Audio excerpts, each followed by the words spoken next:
All right, I think I am live now. Looks like it. Let me see. Let me know how the sound is, if you can hear me. Looks like the sound is okay. And let me see who is in the chat.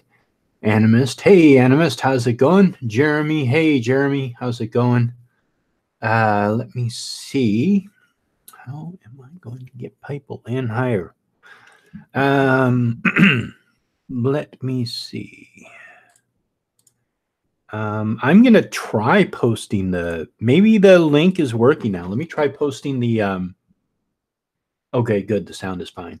Let me see if I can post the link in the chat, because that wasn't working for a while, but I don't know. YouTube is always doing weird stuff, so maybe they fixed it. Copy. Close. So I'm going to post the link in the chat. You can try that if you want to join, see if it works. If it doesn't work, well, I'm going to have to, the only way I can email you, or you can hit me up on Twitter. That's the only way that I can get people in here, because you need to click that link in order to get in here. But try that, see if that works. And see if we can get some people in here. Let me see. Oh, good. Hey, Animist.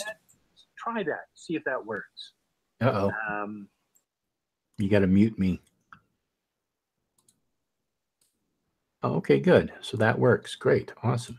Let me see who else is in. Hey, I am Trash and Moat. Hey, Moat. Moat is our official walking human portal. And Celia Jean. Hey, Celia, how are you? How's it going, Animist? Can you hear me? Oh, maybe he's trying to fix his mic. So I'm still getting all my little settings. I'll be a minute to get the windows sorted out. No worries, no worries. Take your time. Just interrupt me whenever you get it all worked out. So let me see. So I thought we would talk about today. Of course, whenever I set up a topic, it's not like, set in stone. But I just thought we would talk about epistemology and proselytizing. For those of you who might not know, epistemology is they call it street epistemology, where they go up to people and start asking them questions. And what they do is the questions are leading. The questions are trying to find out, what beliefs they hold, why they hold those beliefs, and everything. Yeah, street epistemology. So it's in my opinion, and sometimes I get into it with these guys, I find it the same thing as a street corner preacher proselytizing. And they're like, no, because we're just going up to people asking them questions about their beliefs. And it's like, yeah, well, street preachers on the street just want to ask me if I'm saved from Jesus or saved by Jesus, or, they just want to ask me questions. It's the same damn thing. I don't care if you put a bow on it and call it by a different name. What you're doing is you are proselytizing to people. And I find it really annoying. And I always get into it with the street epistemologists over that, because they say, oh, no, we're just asking questions. Anyhow, so that's what this topic is about. Whether you are pro this or you are against this, I just kind of want to start up a conversation about that and see what people think about it. I mean, I don't mind if somebody want to ask me about my beliefs, but it's already at the beginning of the conversation. We know what we're getting into. With people who are street preachers, at least you kind of know what they're doing, because they're standing there with the Bible. You kind of know. Street epistemologists they're not overt. They're sort of not really shady or underhanded, but they're not exactly being upfront about what's going on. They just say, oh, we just want to ask you questions. But essentially what they're doing, the ultimate goal, is to convince people to come to their side, which is the same thing that a street preacher wants to do. So anyhow. It must be a city thing. Hey, how's it going, Animus? You got it all worked out, huh? Yeah, yeah. It just takes a minute to get all the windows sorted on the screen, so I can kind of see what's going on. Yeah. So, are these? Is this some kind of evangelism or scholarship or news people? I mean, who does this? It's people who, I don't know. They just call it street epistemology, and I came across a YouTube channel where this guy did this. I think somebody actually referred it to me, and I watched the video, and I was like, "This is just stupid." Is it But like stand-up philosophers? yeah, basically what it is it's kind of like it's like guerrilla philosophers, where they go up to people and start asking them, like, you know, what their beliefs are and why they believe it, and what is truth and what is absolute. Yeah. Well, you get a certain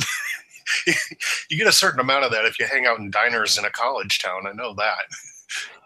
Yeah, well, I think actual people usually anthropologists set up shop on you know, a campus. That's it's also the same place that like street preachers like to set up at colleges. Yeah, because I lived in a university town for years, and you never knew who was working on their grad project. They'd be out trying to gather some kind of information for their database or whatever. Mm-hmm. And you just learn to kind of like, oh, look, somebody's working on their dissertation or something. Mm-hmm. And then you get the theater majors who are out doing whatever. Yeah. They're not really. They only bother people until the people realize they're theater majors. They go, oh, okay, all right. Mm-hmm. They're just out doing theater. But yeah, well, I mean, like, I think it's.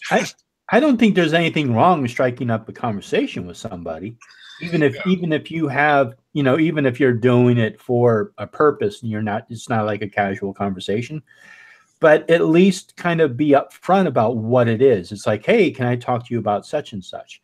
So that the person sort of already knows.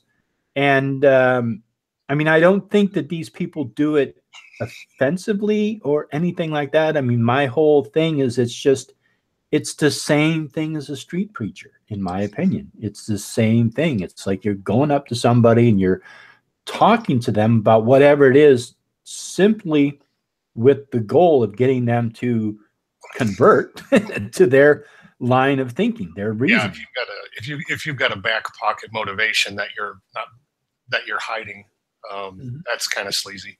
Yeah, exactly. And that's how I feel about it. So I get into these conversation. I've got into one argument with somebody on YouTube. So this has never happened to me in real life, just so people know. Yeah, it's never happened to me. I've never actually encountered an epistemologist in real life, just online. So this isn't like everywhere around Berkeley or anything. No. I thought it might be a new fact. No, I think it's California. I think there's small pockets of people who do this. I mean, it's not. Maybe it's catching on more. But it's just slightly shy evangelism. Yeah, I mean, I just find it. I mean, actually, I don't. What it is what frustrates me the most is their lack of awareness, their lack of self-awareness of what they're actually doing. So I'm like, okay, so you're talking to somebody and you're trying to convince us of this. You're proselytizing. They're like, no, it's street epistemology. I'm like, okay, I don't care what you call it. What you're doing is you're trying to convert people to your. Then there's guys like there's guys like Veritasium channel on YouTube. I don't know if you've ever seen his channel, but he's a science teacher. He's a physics educator, literally a physics educator. And he would go out in the early days. He would go out and ask people about certain principles or what they thought about this, and then lead them through sort of Socratically to why a certain thing about nature or science was the way it was. And But I don't. But I don't think he was trying to hide it from them. But I think in modern society, you could just about go up to anyone and say, "Hey, look, we're making a YouTube video. How would you like to be on camera?" Right. Well, it's also they'll probably go, "Oh yeah, let's try it." Yeah, and it's also kind of like it's also sort of they have the ability to sort of edit out what they want. Kind of like what's his name? There's a famous preacher who does this, who built an ark.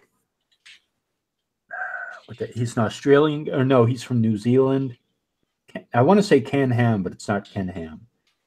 They have their own little wackadoodle party over there in Australia. They're like second to the United States in wackadoodle evangelicals. Yeah, well, no, this, well, yeah, this so guy, this guy's actually an American. Yeah, in Australia, Yeah. they're so laid back in general that their theology can get even wackier if that's possible. Yeah, right, exactly. It's not as big business; it's more folk driven. Uh-huh. So I've heard some just amazing things come out of the house. Ray Comfort, that's the guy, Ray Comfort. So Ray Comfort does the same thing, where what he'll do is he'll interview people, but he'll edit it down so that you never see the parts that, like, maybe somebody put him on a hard question or put him in a hard spot, or, you know what I mean, something like that. So what he does is he edits it for his, so that he looks good. And I kind of wonder if some of these people who do street epistemology, if they sort of kind of like, you know, they don't upload the ones where somebody, you know, the negative interactions that they have with people. You only keep the positive parts of it, you know. Yeah, and it could be that they've gotten enough harsh feedback that they're trying to soft pedal their wares a little more, feel out the audience before they decide how far to go. Yeah, you know, because if I've had someone start such a conversation, you know, with me, try to address a religious topic with me, of course, then I go, oh yeah, I'm a shamanist. Right. And then they're stuck because they have no idea what I'm talking about. Right, exactly. Like, what's that? And then all of a sudden I'm explaining something to them. Yeah. Yeah, it kind of sucks when you have to explain your philosophy and belief to someone before you can carry on the conversation. Explain the advantage of theirs. Yeah. Well, what I found is generally they don't. They just go, oh, that's confusing and interesting at the same time. Well, good luck with that. Well, you and I are pretty close, I believe, in the generations here. Mm-hmm. Yeah, we're, I think, less than a year apart, one way or the other. No, okay. Yeah, I'm a little older than you, actually. I'm a few months older than you, but I hold those few months over your head, man. Oh, okay. All right. You always be a couple of months wiser than I. Something. We're a couple of months crazier, you know. Exactly. If you want to see where you're headed next year, just, you know. Right, exactly. But doesn't it seem from where we come from, it seems like it's less important about what other people believe. It's more important about what I believe. Yeah. And it seems like nowadays people put so much importance upon what you believe rather than what they believe. Mm-hmm. You know what I mean? Yeah. Maybe they're genuinely interested. Maybe they're going to start their own brand. You know, we've only got 40,000 denominations of Christianity so far. Maybe they're looking to strike out in some new territory. Yeah, really. Yeah, there's several thousand different types of Christianity. Yeah. The last number I saw on Wikipedia was 40,000. I go to adherent. I think it's religious tolerance. No, it's adherence.com. And what they do is they keep pretty up-to-date numbers of people who have a faith, you know, or a belief system, and they keep pretty good tabs on the numbers. Yeah, I think there's probably only a few hundred of those that actually have more than one or two churches. Mm-hmm. There are a lot of local denominations of Christianity in particular, because, you know, you got this huge cherry picking field, you know, fill your basket with whatever you want. Yeah, well, I think it's just a natural process, you know. I mean, the Christians, they just keep dividing because, you know, some people say, no, in this verse it means this, and the other person's like, no, it means this, and it's like, oh, okay, well, screw you, we're starting our own church. There's a ton of neighborhood church, local church, and they tend to be fine, you know. They're getting together because they want to get together with their people, you know, locally. And some of them form little alliances for, you know, a charity work, stuff like that. So, you know, I think they're okay. They're not the ones causing trouble. So I don't know if I Am Trash was asking me for the link to adherence. I think it's called adherence.com. But if you type into Google adherence, I'm sure the website will come up. It's called adherence.com. You could also put in like how many religions are in the entire world, and their website should show up, because it's like they're one of the only websites that keeps track of such a thing. Yeah. Yeah, they come and go too. I actually founded an officially registered religion at one point myself. Not just me, but my group did, and we kept the paperwork in force for about 3 years before we realized we really didn't have any use for keeping listed with the state. You know, we were spending our own money on our own supplies, blah, blah. We didn't need a tax shelter or anything. So we just let it lapse eventually. But I think for about 3 years, we actually had our own little, legally, we were our own church. We were our own religion. So what you're telling me is you started a cult. No, it was a bunch of scattered pagans, mystics, and spiritualists, and Kabbalists, and witches and stuff, and we just formed an organization around ourselves, so to speak. Right. We weren't like looking for members. We never built a building, never, you know. But it was an excuse. Right. You know, it's like a pan. Mostly, you know, like, you know, he knew her and she knew him and he knew somebody else. And at one point, like, let's file paperwork with the state. It'll be fun. You know, and we'd all studied I think we'd all were familiar with Eris. With what? The Eresians, the Principia Discordia. I don't know what you're talking about. You've never seen the Principia Discordia book? Oh my God. It was like the first, I'm going to say not really joke religion, but there's no way you could live in Northern California and not have seen the Principia Discordia. Little yellow book, all kinds of weird pages with rubber stamps stamped in them over some of the writing, and weird photographs and stuff that said you have one wish left. And who wrote the goddess Eris had entered into Malaclips the Younger through his pineal gland. Oh my God, man!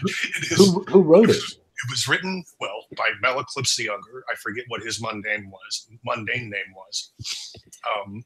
In the late '60s, while on some kind of multiple pharmaceutical week, and he and his friend put this little book together, and it's one of the classic staples of sort of. It's like practically the foundation of chaotic, weird, pagan, magical, do whatever you want in the modern era. And it's just amazing to me that nobody's forced a copy of that on me yet. I'm pretty sure Llewellyn still sells it for cheap in paperback. But it's like, I don't know, 70 pages, maybe, like something like that. And they have rules like no hot dog buns. That's one of their commandments. Yeah, I've seen Discordia before, but I mean, I don't know. I mean, I knew people who were getting into like a cult, not a cult, getting into chaos magic. And I mean, I don't know. I mean, I never found any interest in it because that's just not the way the universe works. The universe actually it has order and it finds order. Yeah. So chaos is like a primal, but it moves towards order. That's just the way everything is. Everything moves towards order. So, you know, so I never found, there was no way I could really relate to a concept of chaos magic. Oh, this gives me a rare opportunity. For someone who is as someone who is already a senior occultist, you are now also a pope. Pope is the introductory rank in the order of the Church of Eris, and it does not require any acknowledgement or acceptance on your part for you to receive this rank, and it can be given to you either verbally or in writing, and you are now a pope. As an official, you're an official pope of the Church of Eris. That was the goddess who threw that golden apple into the party of the gods because she wasn't invited. The apple that said "for the fairest," and so. We found somebody who wasn't a pope yet. All right. See, it was worth showing up. So if you want to add that to your business card or just keep it in mind.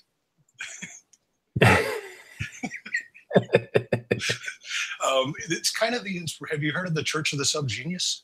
Yes. Yes. Okay. Bob. Yes.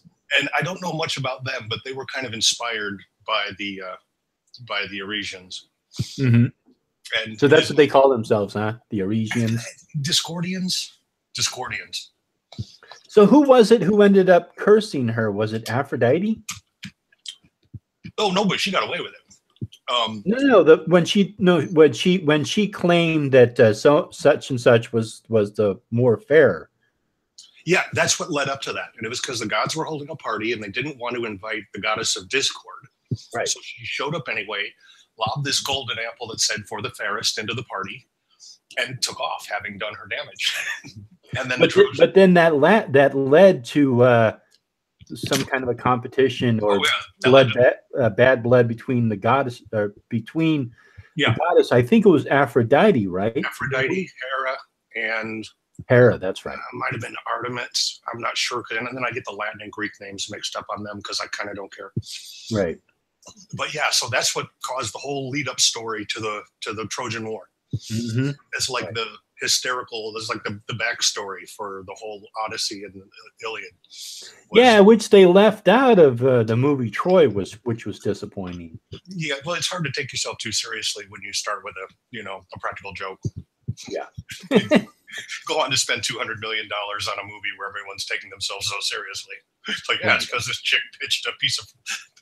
I mean, it just made Troy, the movie, sound like it was sort of quasi historical, where there's no record that Troy, the history of the Battle of Troy ever happened. Well, they may have, but we just don't have records of it. Well, they can't pin down one exact battle. Yeah. But there were, this is a strategic strip of land that city was in. And they have actually found, I want to say 6 or 7 Troys, because basically it would build up to a city. It would have a choke point on trade routes, blah, blah, blah. Eventually some politics or the Persians or the Greeks or this league or that other, some politics would come about and somebody would go tear it down. And so Troy was basically destroyed over and over. Over the course of a 1,000-year period, there were like 6 or 7 Troys, and they would gain wealth and power, and then get knocked off by somebody who didn't want to pay the toll. And so, archaeologically, that did happen. And they probably weren't all called Troy. They're probably different names for the city, right? That I don't know. I don't know if they even know what the home folks called it at the time. Yeah. I mean, Troy is what the Greeks called it. Right. Yeah, because it's like when you there's so many dead ends in history. It's like, you explore one for so long and then people stop writing about it and there's no images of it, there's no record of it, and you're just like, okay, well, that's a dead end. It just doesn't go anywhere, I don't think the Greeks were even literate at the time. I don't think they had gotten an alphabet from the Phoenicians yet. Because the Greeks of classical Greece migrated down from East Central Asia somewhere and replaced a former civilization that had just basically collapsed. And so they would, at the time of Troy, they weren't writers. So it was the story of the Iliad was passed down verbally for several centuries before Homer wrote down what he learned from the verbal accounts. Now, what makes you say that the Greeks got their alphabet from the Phoenicians? Because that's where that's not the Greek alphabet. Or is it? Let me think for a minute. No, it was a side split off of the Phoenician alphabet. The Phoenicians had it first, and then a version of it started getting used in Greece. But it looks, obviously it looks somewhat different. And then the other stream of that alphabet became the Roman alphabet and came down to us, whereas the Greek version of it became the Cyrillic alphabet used in Greece and Russia. But it descends from the Phoenicians. That's historical. Yeah, I don't. Yeah, well, yeah, because I know that there's like, when you go back to, certain, you can sort of see the branches of languages, and then you can also see.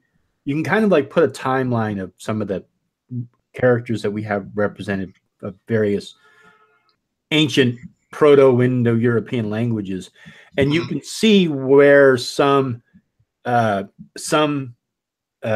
alphabets originated from this. You know, so you can sort of see this, like you can see the similarity between Etruscan and Roman and I want to say one other language, I can't think of it. But you can see how some of those letters and characters are similar. But I don't see, but just off the top of my head, I just can't think of any Greek characters which are similar to, say, early Etruscan, which is part of the Phoenician. So, I mean, I honestly don't know, but I should probably look into that more. Yeah, you know, only if you really care. Well, I mean, it is interesting. I really enjoyed studying ancient history when I was, you know, when I was in school, and you know, just on my own. But like I said, I mean, I don't know everything. I didn't like study as much as I didn't get a degree or anything in it. It was just something I did for fun. It was something that came up when I was during the same years where I was researching monotheism. I was, you know, you end up finding out other things about the historical period. And one of them, and, you know, a little bit of a history buff, not a total fanatic, because they change their mind, you know. So I try not to take anything the historians say as absolute bedrock. Right. Because every once in a while they make a new discovery and go, oh, well, we've been wrong about that for 500 years. Right, exactly. It's inevitable as archaeology gets done more and more. But no, that is the Mediterranean, what has become the English alphabet, did originate from the Phoenicians. In fact, the letter A was originally the other way around. It was upside down, and it was meant to look like a cow head. The horns pointed up. And so for them, A was it was semi-pictographic. Some of the letters were, and so yeah, Aleph or A was actually a representation of a cow head coming out of their pictographic deep roots in the Middle East. So it's a thing. There you go. It's not important. I've known some linguists too. It's amazing how many alphabets and languages those guys end up knowing. Yeah. Well, it's funny. It's like, because like when I respond to some people, like some of these conspiracy nuts, they honestly believe that, like, you know, everything is symbolic and everything is symbols, and just because somebody's wearing a star or making a pentagram or making a triangle, somehow it means something. And my response to that is it's just like language. It's like if you see a bunch of Chinese characters and you don't speak Chinese or read Chinese, you're not going to know what the hell it means. You know, it just looks interesting. It's the same thing with a lot of the symbolism. Some of it just doesn't mean anything. It's just symbols, you know? Right. Sometimes it's just geometry triangles. Sometimes it's just a triangle. Yeah, exactly. Somebody was teaching geometry class. They wrote a triangle. Yeah. So I mean, it's literally it's impossible to draw anything without a basic shape of a square, a circle, or a triangle. Right. Yeah, you can build anything out of one of those. Yeah. Like every major logo of any Fortune 500 company is probably going to have a circle, a triangle, or a square. So having a triangle be in their logos, very, very strong possibility. You want to tell people it's not a conspiracy, it's physics. Right. No, right. What it is it's not a conspiracy, it's called aesthetics. Right, aesthetics too. One or the other. I mean, you know, it's at some point. Well, and you've talked about the 5- and 6-pointed stars. You know, every culture in the world at some point went, "Hey, look what happens if you connect every other dot." You know, hey, that looks cool. I'm going to draw that on myself.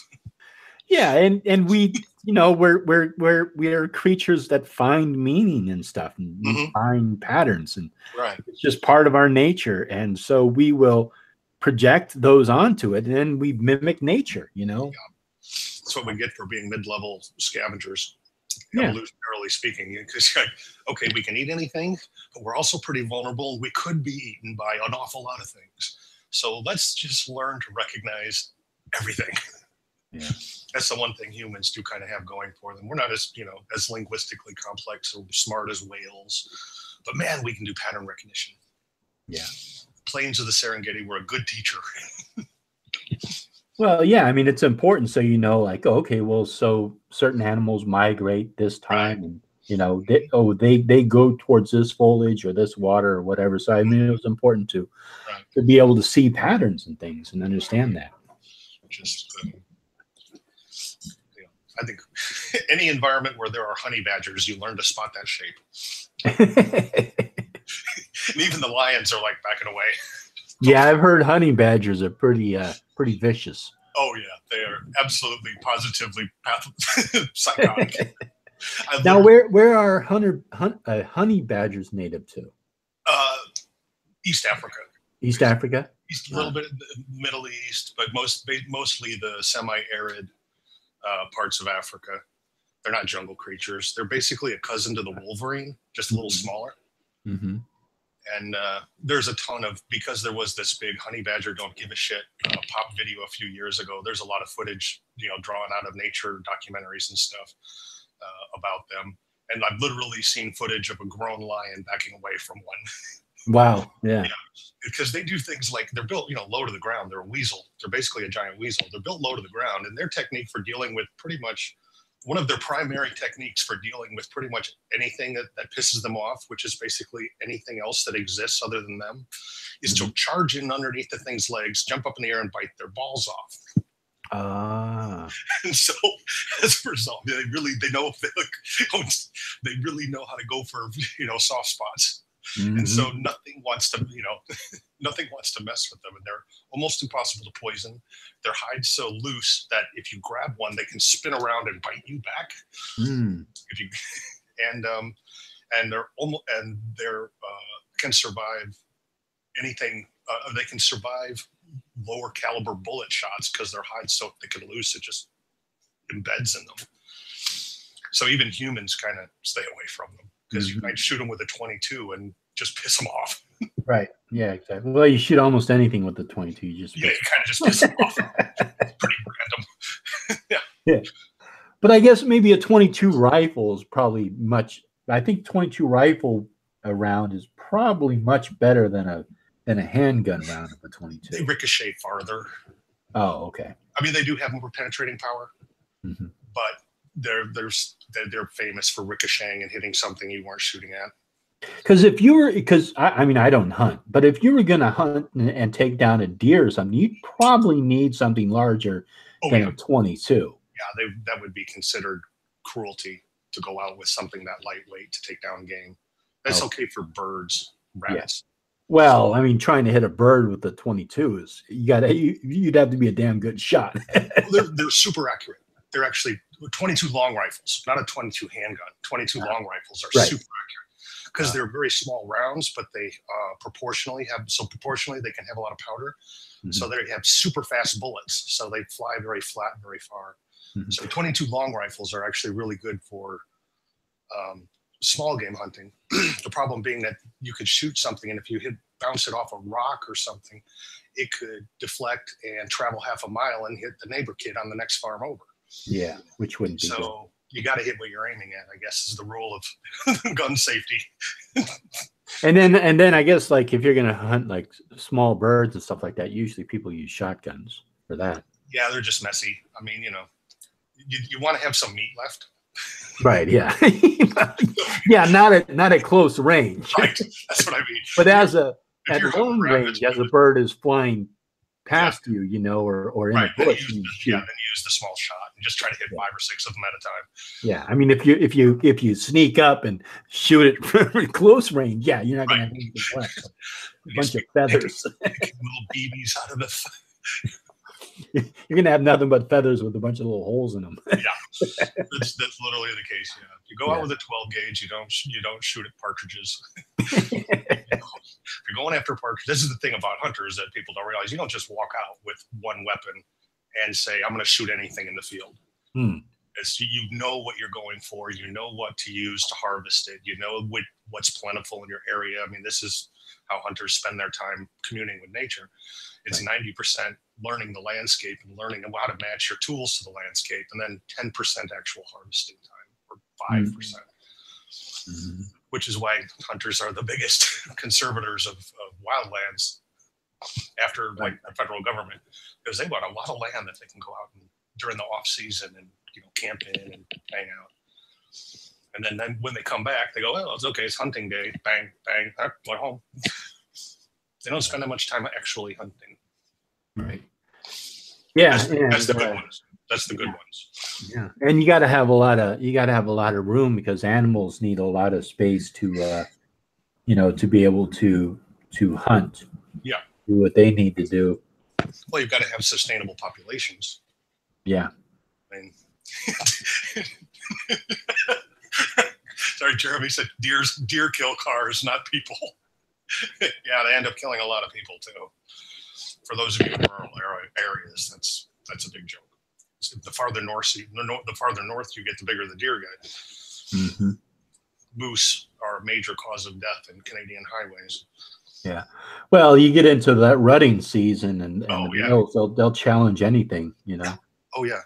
If you want to see some kind of spooky footage, there's people who drive, they're driving their cars or trucks and small roads in Michigan and New England and Canada.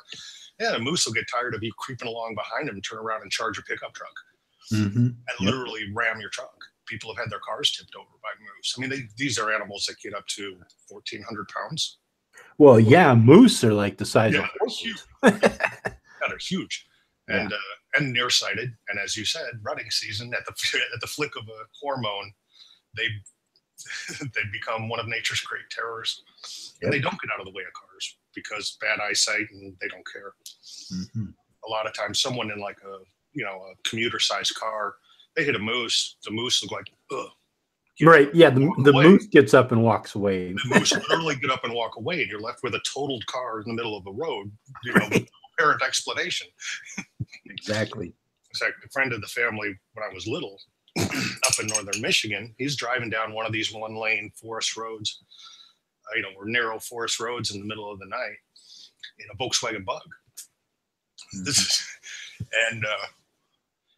And he heard this thump on the roof, and the suspension bounced, and he's like, "Oh, I thought he hit a bad rut or something." But he pulled over, and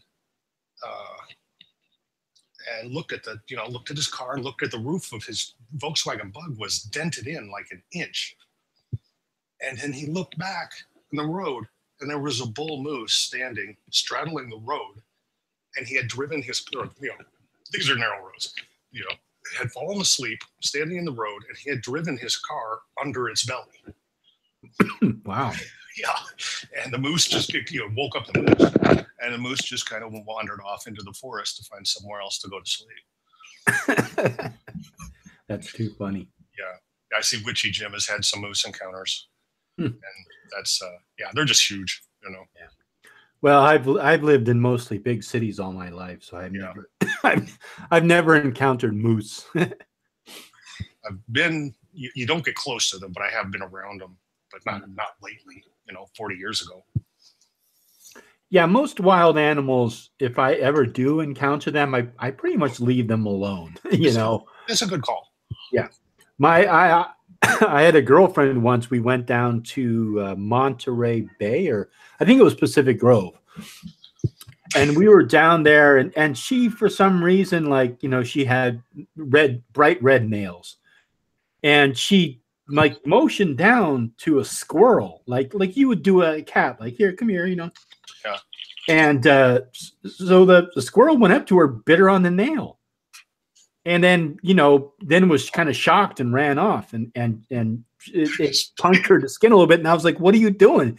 She's like, "Oh, I just wanted to, pet." I was like, "It's a wild animal. They probably thought you just panicked. Your nail was a piece of food or something." It's panic bite. Yeah, it could be that exactly. too. Because how many other hundreds of people probably go down to Pacific Grove and feed peanuts to squirrels or whatever. Mm-hmm. Right. Yeah. Now, if you got one around your house and you get into the habit of giving them a little peanut butter in the morning, then you can go up, talk to them, feed them directly from a spoon. Then you'll never get rid of them. Right. They'll be out there the next morning with their arms crossed. God, where's the peanut butter? Like, where you been? in the university town at the University of Illinois, if you go sit with an order of French fries at the at the bus stop bench on the side of the street, they'll get up on the bench with you and tap you on the leg. It's like, hey, give me a fry. You owe a tax. You owe a squirrel tax.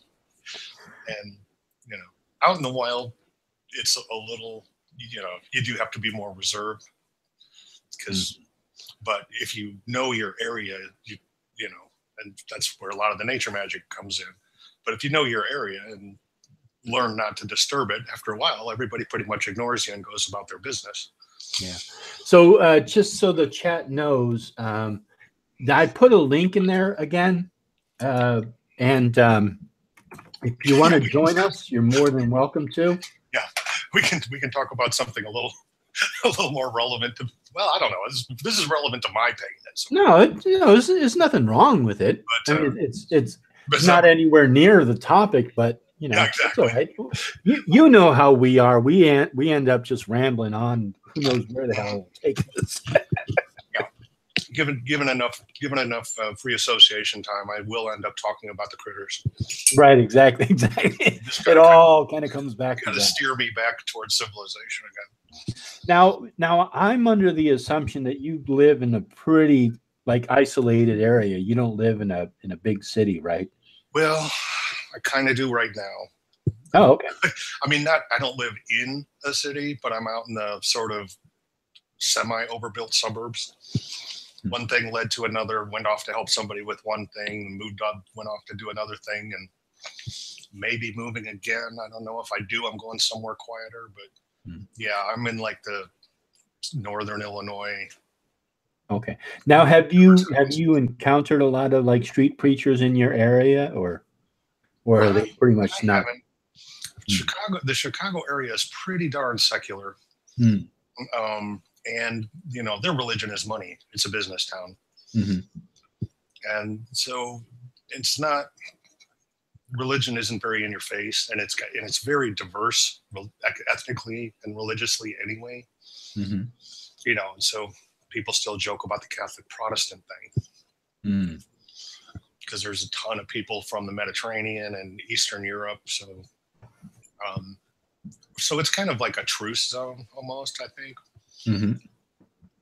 I mean, like I said, it's pretty secular. People pretty much see their religion as a family tradition for the most part, and they kind of do the Christmas and Easter thing. And right. Some people are more, devout to their tradition than others, but it seems to be more of a family or ethnicity oriented thing, which it's never evangelical. In fact, the evangelical churches tend to be more about living a fulfilled life. Okay, so having money. Right. There's a lot of rich people. So yeah, I mean, it's funny around here you see them occasionally. They kind of set up in the touristy spots, they set up down here on Powell and Market, which is where they have the cable car turnaround that goes up Powell Street and over to the Ghirardelli Square. So that's where some of the street preachers in my area set up at, is right there. So they kind of get the most exposure they can. But for the most part, you can kind of walk by them and that's about it. They're just yelling in their bullhorn and they got their box. Yeah. That's a grand tradition. Philosophers standing on boxes, shouting over the heads of the crowd. That goes all the way back to ancient Greece. Yeah, but no. These are just people screaming at people that they're going to hell. They're not philosophers. I'm just saying, standing around and shouting at the public. Okay, Witchy Jim. Oh, he's in Colorado.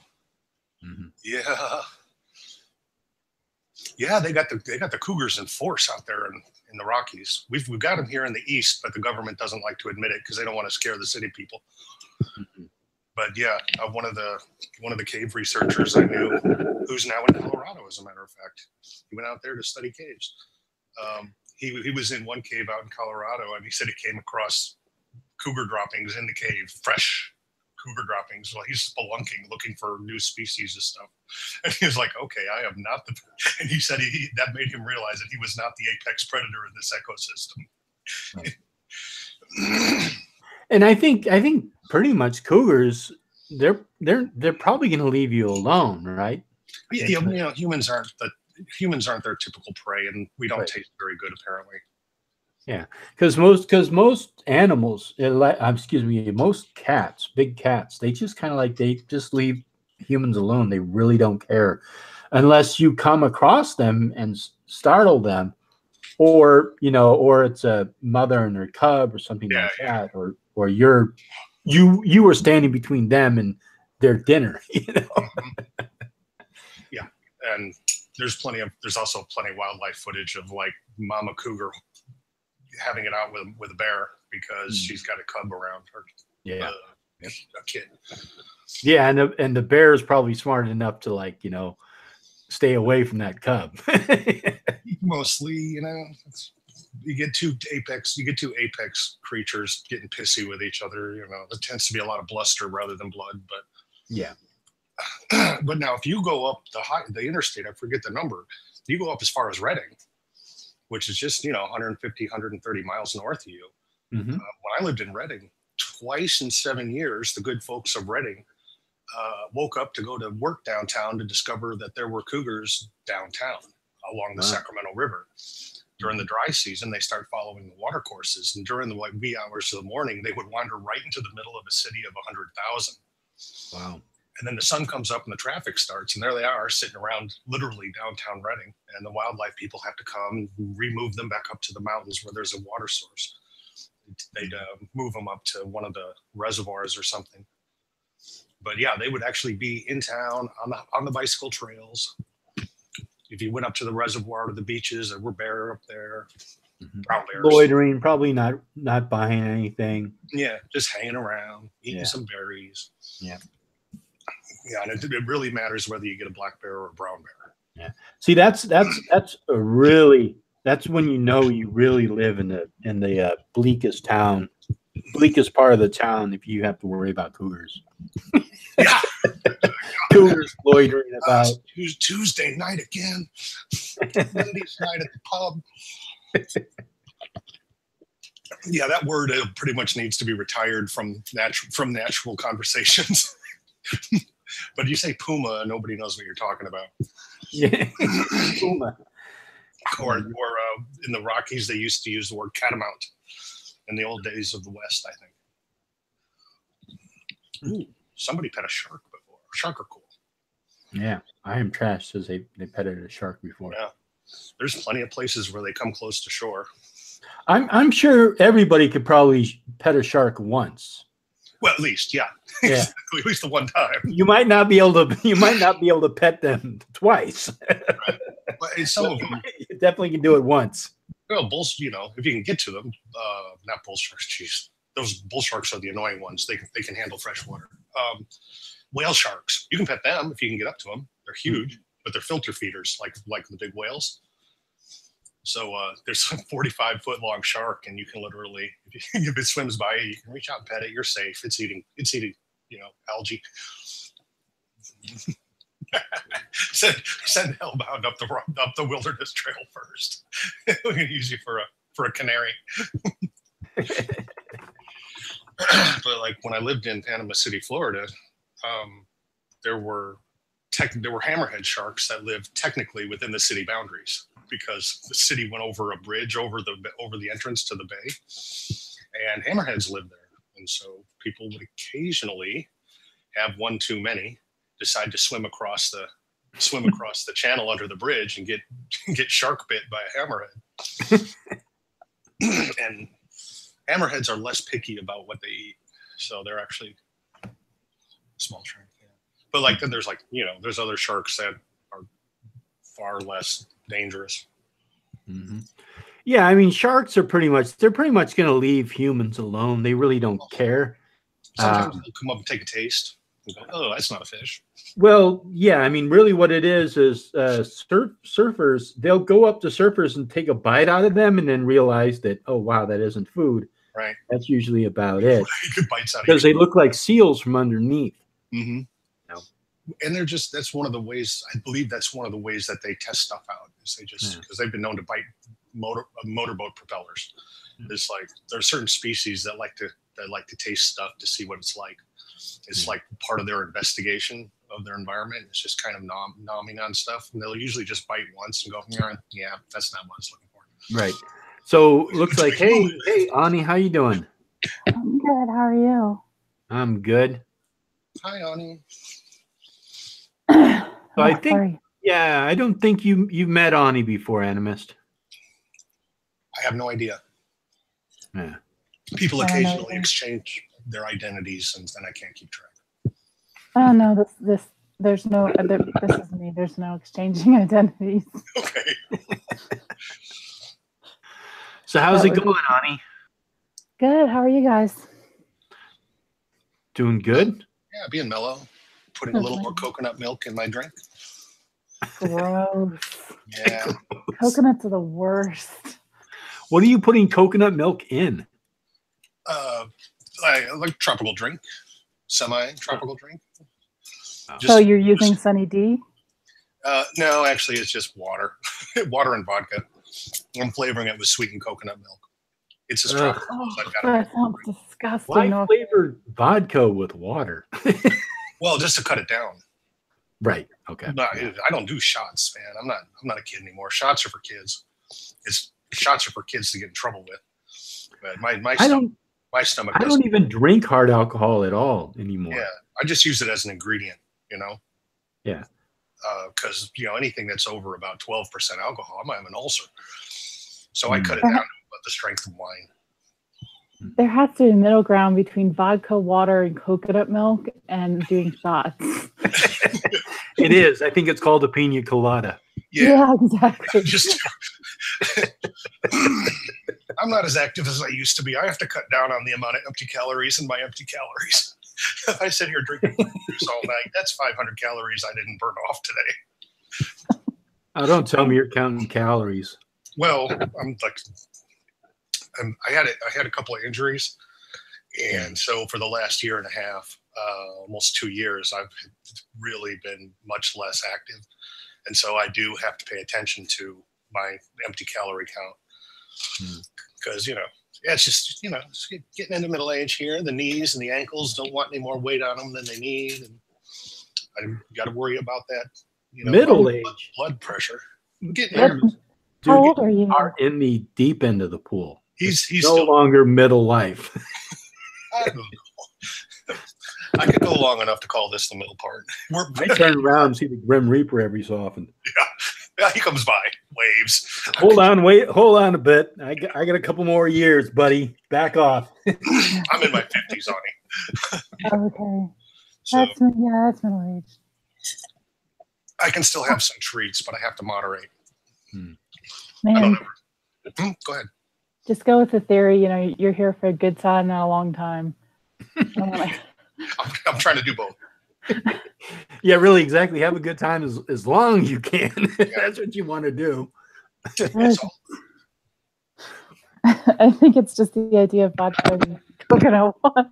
Oh, Vodka and coconut does not sound very good. I think pina colada has rum and It's coconut. rum. Right? Yeah, it's rum and coconut. That's all a pina colada is. Yeah. Coconuts are disgusting. Well, yeah, you don't have to like them. I don't like them dried. I only like them fresh or the milk. When I was in Vietnam, they had fresh coconut, and that is so good. Yeah, that's a whole different deal. Fresh coconut's amazing. And I'm not using coconut just like the watery coconut water. I'm using the stuff you would use to make a curry, the sort of thick, milky, sweet white. The coconut milk. Yeah. That's what they call it. I don't know. I wasn't in Nam. You weren't in Nam? No. Maybe you were. You just blocked it out. You don't remember. You did some things, man. I did some bad things. Wasn't in Nam. Well, in Southeast Asia, they can't digest lactose, but they want something creamy, something rich and creamy for their ingredients. Most adults shouldn't be digesting lactose. You're supposed to not be able to digest it after you're done nursing. Well, it's not a moral imperative. It's just genetic. It's how we're made. We're not, that's how you wean a kid. That's how you're supposed to. That's our evolution. It's probably a survival mechanism for the tribes at that time to do that. It was part of their diet, so they just had to. It was a good way to get calcium into one's body too. Yeah. No, it was a genetic mutation that didn't switch off the nursing gene way back 5,000, 6,000 years ago. And the nursing gene? Yeah. Well, there's as a baby, you can digest the lactose. And then at some point, your body turns off the chemical that allows you to digest lactose, unless that gene is broken. And that's how people started being able to drink raw milk after the nursing age. After 3 years, it's literally a broken gene. It's the nursing gene. That's a technical term. It kind of is. We can get Google out and go look up the coordinates. It's the gene right after the cursing gene. Right. The gene that makes one curse. But they were already herdsmen. Yeah. They came from a herding area. They were already doing things with these animals, the various meat and wool and all that. And one of them threw a spoke in the chromosome, and their ability to digest raw milk didn't get turned off. So I'm going to throw a wrench. I'm going to throw a wrench into our conversation here and actually bring it back to the topic at hand. So, Kenny, have you ever encountered like an epistemologist, a street epistemologist, or somebody proselytizing to you to convert to their belief system or their religion? Oh yeah, I'm from the South. Grew up in the South. That's all it is. But you probably encountered like a lot of religious people proselytizing, right? Yeah, of course. They, if they don't, then they're sinning. Yeah. Have you ever encountered a street epistemologist? No. Mostly just online. I don't think I've ever encountered one in real life. What do you think of street epistemology? I hate anyone that does that, any kind of nonsense like that in public. Just not how to get a point across at all. You know what I mean? Mm-hmm. Like, you're not going to have these deep conversations about God and life and truth and free will and all of that on a street corner and change people's minds. Yeah. That's just not how it's done. I have had people tell me, like, how do you find truth? Where do you get truth from? How do you know it's real? I do get that a lot. Yeah, well, discussing truth is a whole. That's a whole thing, because there's, there's subjective and there's subjective truth, and most people are talking about objective truth, and other people believe that objective truth is subjective, and so that's not an easy conversation you can have on a street corner. And just philosophy in itself. There is no real right answer.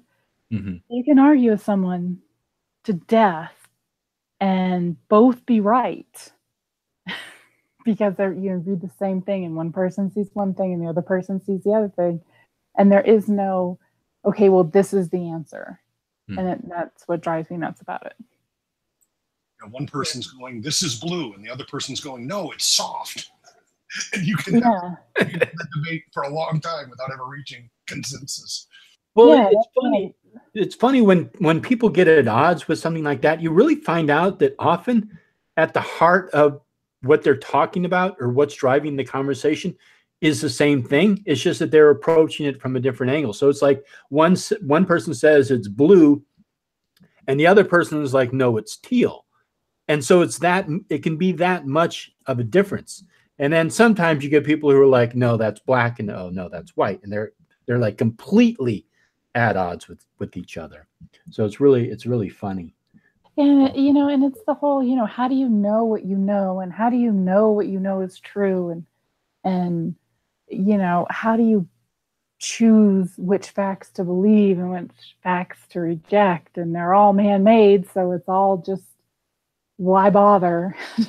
Well, I think you do have to have some kind of a baseline, even if it's an arbitrary one. I think you still have to have something to bring it. But my baseline isn't going to be theirs.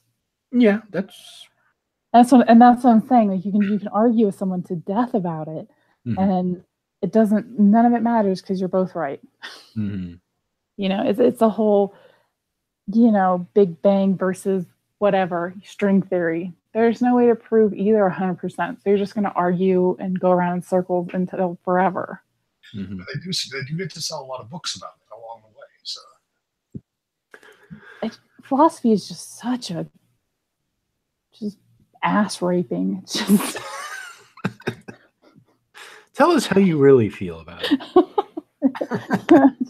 And then someone some idiot will read that happiness book the Dalai Lama wrote, and they think they're an expert in philosophy.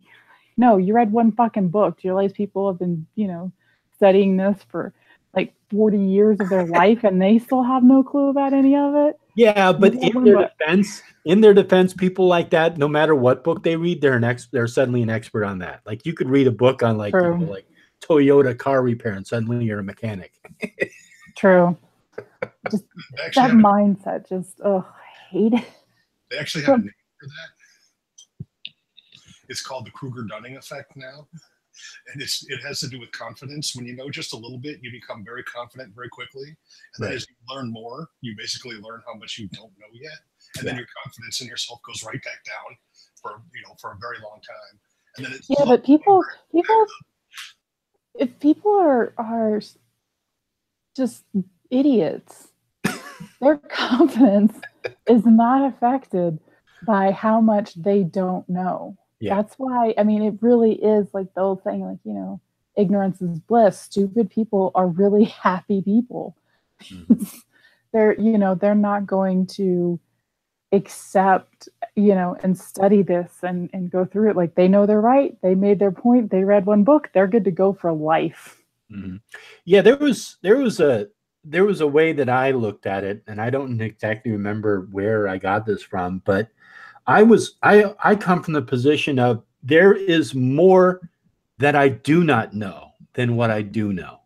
So, if you look at it that way, then you come from the viewpoint of I have an opportunity to learn something new here, even if I'm wrong, even if I'm mistaken about whatever it is that I thought.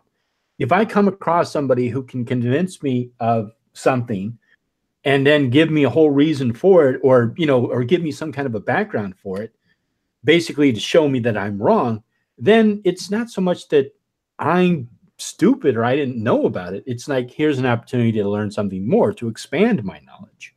Yeah, and that's science. That's, how we learn as a society and how we grow. But most people aren't willing to accept that they're probably not an expert in whatever it is they're bitching about.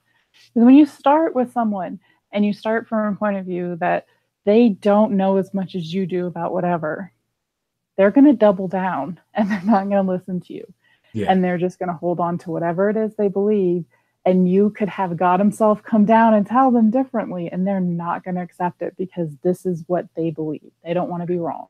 Right. And then you get into the whole ego thing too, and then they're just like they just, their ego won't let them be wrong. But I've encountered people like that where it's like I formulated an argument, I tried to give examples, gave reference, all I could do. Really insurmountable evidence for something, and no matter what, they just shoot every single thing down, and they just absolutely refuse to budge on their opinion. So whatever. And that's why philosophy is perfect for them, because they can go through that and be okay, well, you have evidence, but how do you know what truth is? How do we know this is right? What basis are you using? How do you know that this is correct? math is just something we created. How do we know it's right? We don't. So I can't be wrong and you can't be right because we have no idea. Right. Well, yeah. I mean, then you can start taking it to the nth degree. It's like, okay, if we're going to sit here and quibble over what each individual word means, that's a complete waste of time.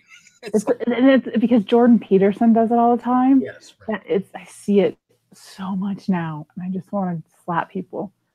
It is annoying because what it is it's either detracting away from the main issue, or it's just kind of like throwing up like a temporary smoke screen because you both know that it's bullshit. So, but you have to sit there and play the game with them just to carry the conversation on. So, yeah. And then, you're trying to pigeonhole me in something binary, asking me if I believe in God. I mean, I'm like, I can't be pigeonholed into, in a yes or no answer. That kind of thinking is just frustrating. Mm-hmm. It's just, just take a stand, just have an opinion, even if it's wrong. Just own some opinion in something. Just anything, doesn't matter. Just stop riding the fence and telling me that you can't answer a question because answering yes or no defeats the purpose of it, and there is some greater meaning to everything. Sometimes it really isn't. Sometimes it's a yes or no. Mm-hmm. Do you believe in God? Yes or no. Doesn't have to be a huge thing. I will never him crying about Pinocchio and free will. Did you see that video of Jordan Peterson crying? No, I didn't. I don't really watch Jordan Peterson. So. I don't watch him either. It was like on Twitter or something, and it's like a 3-minute video, and he is bawling and choked up and not able to talking about Pinocchio. Why? I'm not even kidding. About Pinocchio. Because the doll maker, Geppetto, all he wanted was a real child to love, and it transcends this. This, meaning of, and it transcends things, and a prayer was answered, and Pinocchio became a real boy, and he's just bawling. Wow. Sounds like theater. Yeah. That doesn't sound genuine. At least it doesn't sound genuine from anyone over about 6 years old, anyway. Yeah, well, I guess I shouldn't have opinions about Jordan because I wear blush and lipstick, and I'm just, asking for the slut treatment. What? Is that what he says? Women in the work, the reason why things happen and the whole Me Too movement and men, certain men behave the way they do is because there's women in the workplace with lipstick and blush and a push-up bra and, distracting men, and maybe we need to rethink women in the workforce, and life was so much better when women couldn't and they were just at home with the kids. Yeah, I mean, I can understand that, and it's you can get distracted by women at work. I've done that before, but you have to refocus on your work. And also in defense of women, I mean, like if I could somehow doll myself up somehow and get some woman to become more attracted to me, I'd do it. So there's nothing wrong with women. I mean, if you are accentuating your looks, however that is, to get ahead in life, there's nothing wrong with that. No, there isn't. And it's victim blaming. It's like, okay, well, because Harvey Weinstein raped women, it's the woman's fault because she was in a workplace in high heels and lipstick. Yeah, but you know what? If you listen to a lot of those stories with Harvey Weinstein or whatever, they let that happen. I mean, there's a certain point where if you're in a room with somebody, regardless of how quote unquote powerful they are, if you essentially agree to, do these various actions that lead you into a compromised position, you have to accept responsibility for that. And I don't feel a lot of I'm giving him an example. I don't know all the details with it. I really hate the witch hunt of it. Yeah. But it was in that kind of context of, this wouldn't happen if women weren't in the workplace. None of it would happen. Men wouldn't be accused, whether they're they did it or not, none of this would happen because, you know, women belong in the home and life was so much better. And we had values and tradition and we didn't have all these wars or immigration problems. Yeah, but I don't think that women getting into the workforce is, I don't think we should try to move away from, I mean, I think most women would prefer to not work and just, you know, do hobbies, whatever it is that they want to do at home. But a lot of them got out into the workforce because they were the sole breadwinners, or they had to get two incomes coming in to be able to raise kids and have a home, you know? Yeah, I mean, but like that's with everybody. I mean, if you had the choice, you know, working or, you know, staying home and doing your hobbies and living comfortably, you know, there's people, men or women would choose, you know, would choose that. And he said things that, you know, we should prepare, you know, we're taking all the power away from men and putting women in these positions, and women should be prepared for the backlash from men and having to go bail them out of jail, because apparently all men are just violent, insane people unless they're in power. Mm-hmm. Well, that is certainly how some people portray men. You know, it's ridiculous. Where are all these men? I have not met these like crazy. I mean, I've met men that are power hungry, but I've never met a man who was like power hungry, like beating his wife, raping people at work. Right. I've never met any of these men that people are like, oh, you know, men are upset if you embarrass them. Well, women are upset because men are going to kill them all. Right. Like, I've never met these men. Yeah. Well, yeah, exactly. But I mean, it's this bullshit narrative that some people, usually on the far left, try to push. You see it everywhere. It's just, if that's your fear, then you're around the wrong people. Mm-hmm. Yeah, you're going to get a certain number of narcissistic psychopaths in every generation. The trick is to get them locked up quickly. Everybody else needs to learn how to control their impulses. That's the nature of civilization in general. Yeah, that's what I was going to say. I mean, that's just, society. You want to be part of society. You can't run around raping people and killing them because they pissed you off. Mm-hmm. That's called being a grown-up. Yeah. This sounds like somebody who's complaining that he has to be a grown-up. Well, you know what? Tough shit. I'm in favor of jujitsu lessons for all women, just in case. So if some guy turns up with a third broken arm in the same month, you can guess he's been misbehaving himself. Yeah, but I think kind of what Ani was saying is that it seems like this narrative is being like, you know, it's just being exaggerated. The actual men running around doing these things are very rare. Yeah. You know, but some people would make it sound like, oh, there's all these men at work, you know, staring at women and lusting after them, and if they could, they would pounce on them and rape them. And it's like, no, they wouldn't. It's a whole argument of like, you have to teach men not to rape. No, you don't. You know, you don't have to, you know, you're going to teach women not to rape. You don't have to sit men down and say, you know what, you really can't violently sexually assault people. They don't like that. It's a crime. Well, if you have to sit down and tell somebody that, then chances are they don't know anyhow. Like if you have to sit down with somebody and say, okay, forcing someone to do something against their will is wrong. Oh, anything. I thought it was right, you know. Yeah. Anything. It doesn't have to be sex. If you're forcing them to do anything, it's wrong. Right. Yeah. Yeah. You have to teach men not to rape because all men are just it's kind of like the Christian argument about like you have to have morals, otherwise people would be running around killing each other. It's like, no. I like the video game argument. Like video games keep men from suppress men's rape urges. Yeah, but that's the same thing they said about like heavy metal music and violent video games before. This is nothing new. It's not a new argument. No. You know? Yeah, that's men need something, so they don't run around raping women all the time, I guess. Yeah.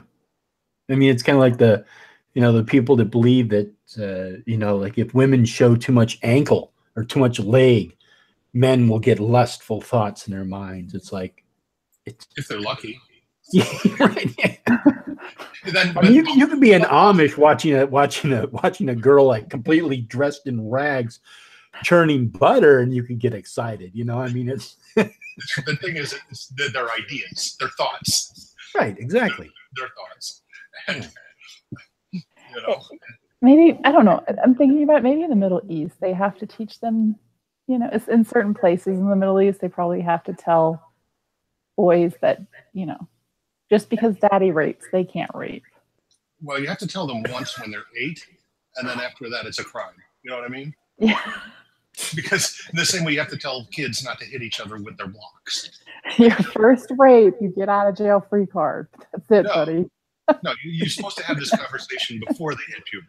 You know, the same way you have to tell children not to hit each other with Tonka trucks when they're in preschool. It's like, no, it's not nice to hit people. You know, that's the level of psychological development we're talking about. Yeah, but as a child, you get indoctrinated into a culture and into a society. So I don't think that, like, you know, kids born in the Middle East just automatically start thinking that doing rape or committing rape is okay. But maybe the culture that they're in, they see it happening and they think that it's okay, you know. That's but I don't think there's any way as a human being you can actually force yourself upon another person in a violent way, even if it is a sexual violent way, and throughout the whole thing understand that this is okay. You have to I think you have to shut something off and separate yourself from that other person to be able to do that to them, even if it is part of your culture, you know? Yeah, you do. And, you know, because it's not just about sex. Sorry, it's programmed psychopathy. It's their society tells them it's okay. Yeah, it's a nature versus nurture. Like, men aren't naturally, or women aren't naturally going to violently rape people. But when you grow up in a society where it's the woman's fault if she's raped, you know, and it's fine to do. Yeah, you know. That's just a devil made me do it argument. It's very medieval. It's just self-justice. I mean, those societies are medieval. I mean, they're still stoning people. Yeah. So, you know, you can't, I would say that probably in certain situations where, you know, you go to the town square to watch a woman get stoned to death because she was raped and that's adultery, you probably have a different view of rape. I would say that. So what does Jordan Peterson say about that? He says that women shouldn't be in the workplace because men will rape them. Is that what he actually says? No, not rape them. That women are not rape. Like women are, you know, distractions and you know, change the dynamics in the workplace and change how things are done and makes things less effective. You know, making power grabs and not changing the dynamic of how things have always been and what's worked for civilization for however many years. And now we're doing this and it's not working for civilization now. So it must have been better then. No, I don't know. I mean, I don't think so. I mean, even if you look back in history, women have been working along men. I mean, it's the natural order of things. Men and women work together, you know, that's always been the case, you know. And I think even in a business setting, I think it could be good because let's say some man does get into becoming more competitive so that he, you know, attracts a certain mate or is attracted by another woman. And so he pushes himself a little more to strive for something. So I don't think how it could be a negative.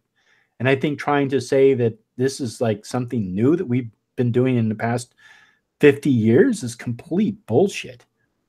Yeah, you know, with World War II and not having enough men to run factories and take care of businesses at home, so women got in the workforce by default, and everything changed without considering how, you know, World War II just fucking destroyed the entire world.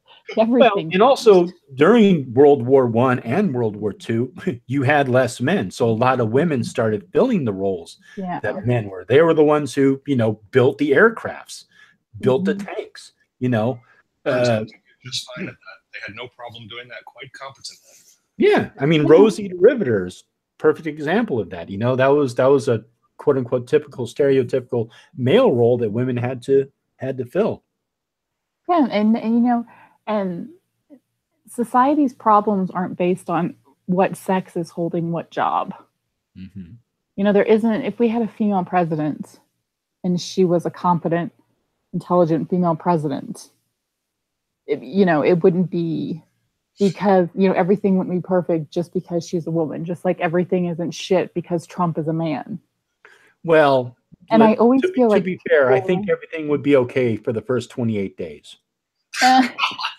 Oh, come on. We would not elect a woman young enough to be having periods.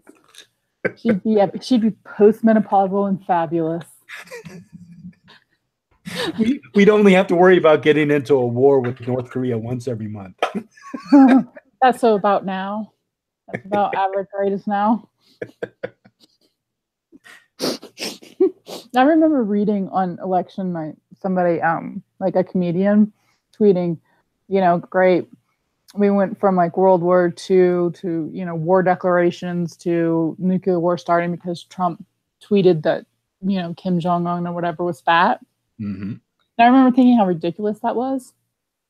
And I'm like, not even Trump would do that. Like, not even Trump would get on Twitter and call the leader of North Korea really degrading names. I was wrong. Yep. And I just remember that thought process because I remember how like wrong I felt. Yeah. Like, oh, this person's just panicking. Well, it is kind of scary when you like go onto Twitter and you see the president of the United States, like, you know, saying something really stupid, and you're just like, oh shit, that's something like, you know, like some kid in school would say to another kid. You know, it's like, it's not what, you know, the most powerful man probably in the entire world would be saying. And, you know, I figured it out not long ago, like why it bothers me. Like, we grew up where presidents were always, you know, in control of themselves and kind of had a decorum in public. Mm-hmm. You know, they weren't shooting off at the mouth and being dicks and causing a bunch of problems. They were always just, you know, clean cut in a tie, behaving as they should. Mm-hmm. And with Trump, and he doesn't do any of that. And I finally figured out that's what bothered me. Like, I shouldn't feel like I'm smarter than the president. Or like I can behave in public better than our president. Like, our president should be like way smarter than most of us. Yeah. I mean, I'm sure he probably says, like, between him and his buddies, he probably says some really crass and obnoxious stuff. But I mean, all presidents probably have, but you don't tweet it. You don't like go up and make a public forum of it. You know, you go through writers, you have, okay, what I want to do is make this speech about this, and I want them to interpret this way, and I want to be soft, but I want to be firm.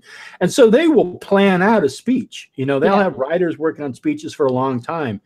You don't just go off the cuff and just start, you know, tweeting somebody because and then have to have, you know, your you know, Mathis come along and fix everything for you because you ran off of that. Like, no transgenders in the military without a single plan or speech. And so Mathis has to come along and explain everything and come up with plans to match what he's already run off the mouth about. Mm-hmm. It's just not how it should work. I shouldn't know how, you know, the political world works better than the president.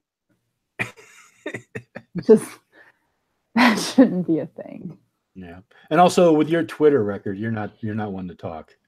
No, I'm not. Well, I'm not the president. I'm not the president. Like, no one is going to bomb me when I'm mean to them. I you know. Well, you got to look at. Let's hope not.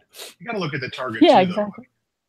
You know, insulting the president of North Korea really isn't a big threat to the United States.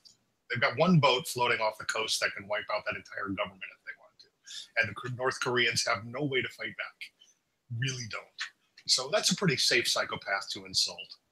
You know? Yeah, but this guy who started his presidency or kingship by knocking off. It's not who it is, it's how he behaves. Yeah. I mean, that's probably true, Animus, but he could be put into a certain position where he feels like he has to do something in the public arena, you know, as a emerging superpower. And he definitely wants to be a superpower.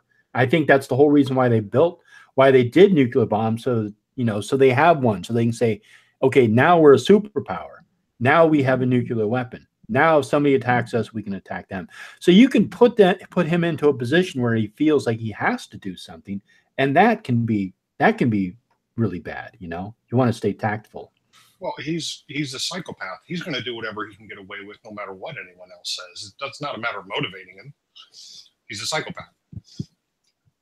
He had half his family murdered right after he got put in power, just to avoid his own relatives being a threat to him. Right, but what I'm saying is there's a difference between going up to a psychopath and saying you're not going to hit me, you know, as opposed to a psychopath like just up and hitting you for no reason. Yeah, but if you go up to a psychopath and say that when you have a nuclear aircraft carrier and they have nothing, you can get away with it. I'm not saying it's the right thing to do. I'm just saying if you're going to do it, that's the guy to do it to. You know, well, North Korea is North Korea. They get a lot of protection from China. Mm-hmm. No, we're not going to nuke North Korea off the face of the map and deal with China. Yeah, it's not going to happen. Yeah, my guess is the conversation is really between Trump and whoever's running whatever they're running in China right now. I think Xi Jinping? Probably North Korea is just a conversation point in that conversation, because North Korea is a puppet. Yeah, it's a puppet. It's a puppet state. The Cold War puppets, you know, puppet wars. Yeah, it's a puppet. So anything, you know, at some point China's going to decide they don't need that buffer state, and then it will go away, and then South Korean industrialists will come up and modernize the rest of the peninsula. So it's just a matter of waiting for China to get sick of him.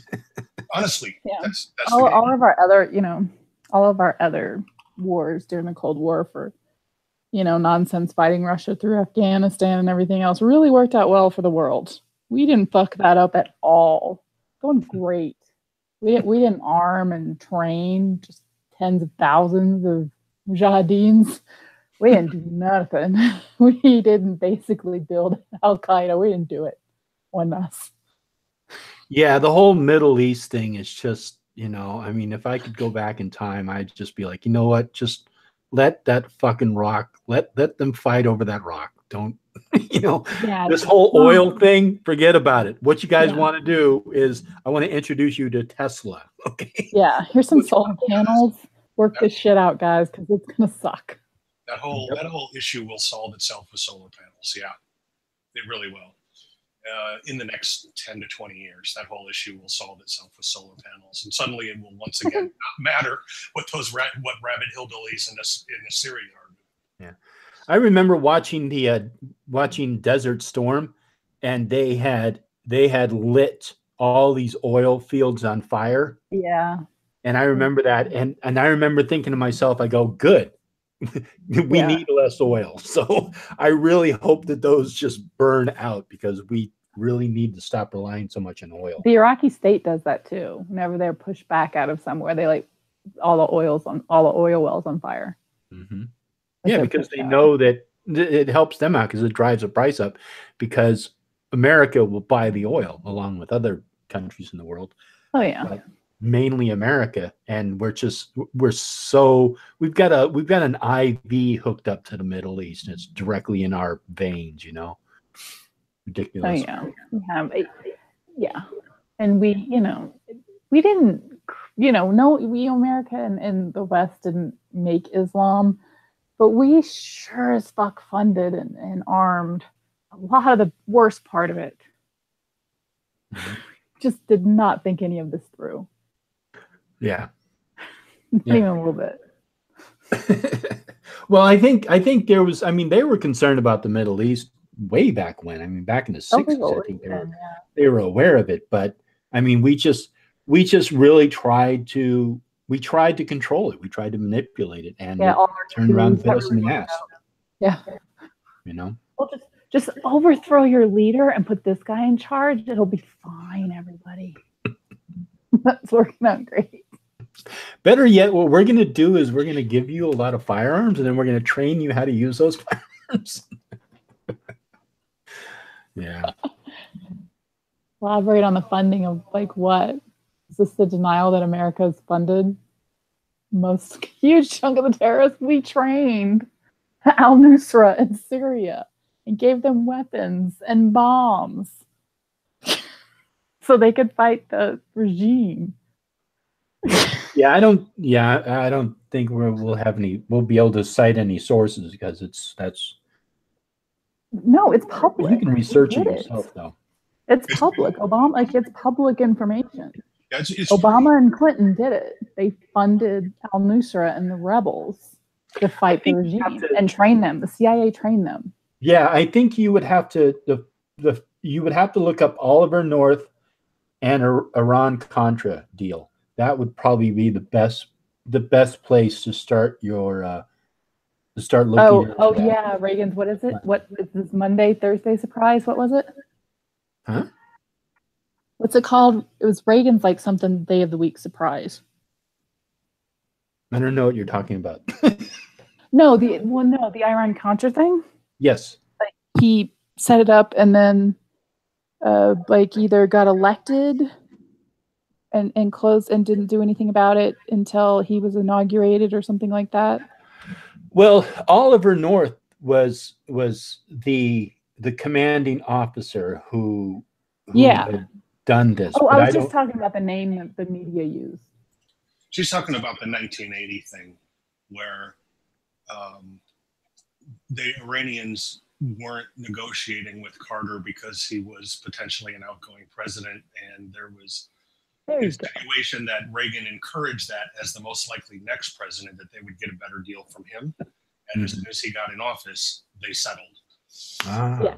And it was a day of the week surprise, like the media called it. I can't remember. He's right. That's what I'm talking about. Oh, okay. Oh yeah, that was with the embassy hostages and when the Shah was first. Oh yes. And I mean, and that was not a surprise that turned out badly. Mm-hmm. But that just goes to show how politics and the empire can affect the outlying regions. Yeah. And like Reagan lied. Did he lie in front of Congress, or did he just lie to everybody? That depends on what grade of lie you're talking. We're talking about politics. Yeah, if you say Reagan or any president lied, I'm not shocked. Because that's diplomacy. Yeah, he said, he did his televised speech saying he had no idea it happened, and then when Oliver North and everybody got caught, he's like, okay, I was aware that it happened, but I wasn't aware of what exactly was going on. I just knew something happened. Yeah. Well, when Reagan became president, I kind of began to sort of lose my faith in the political process, because I mean Reagan was an actor, Yeah. And he had really no political experience whatsoever. Well, he was president of the Screen Actors Guild for 20 years and the governor of California. So yeah, but he fucked political background.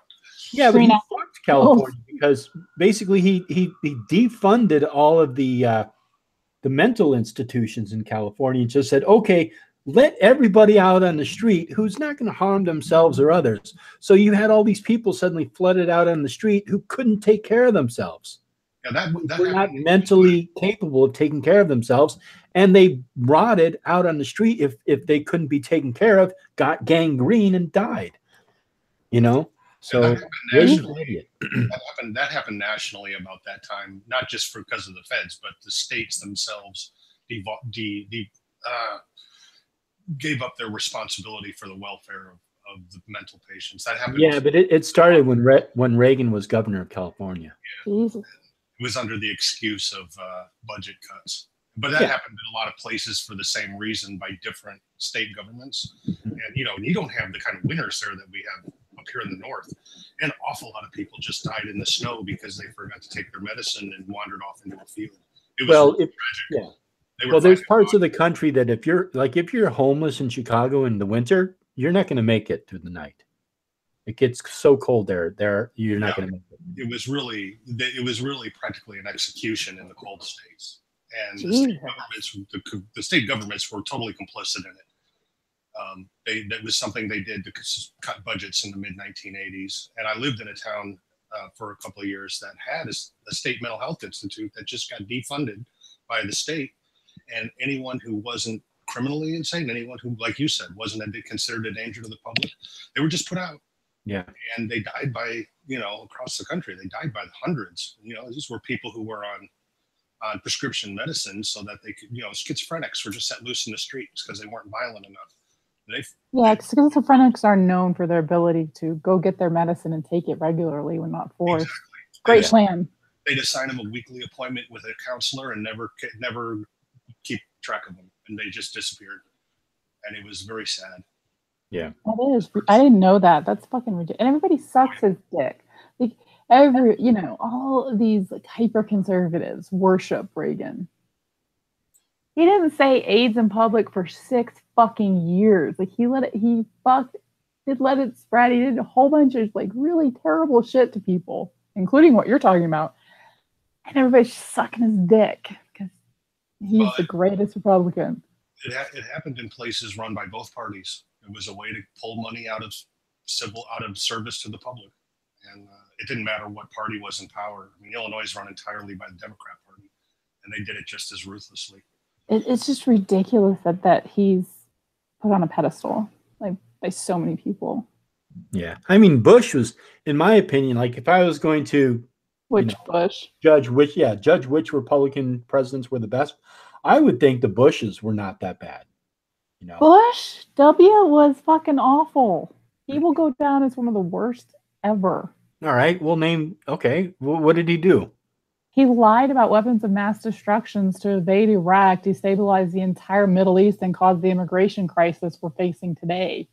Yeah, but besides that, what is not? The weapons were there, and he had used them. The UN had set up a system whereby they would never catch it. Yeah.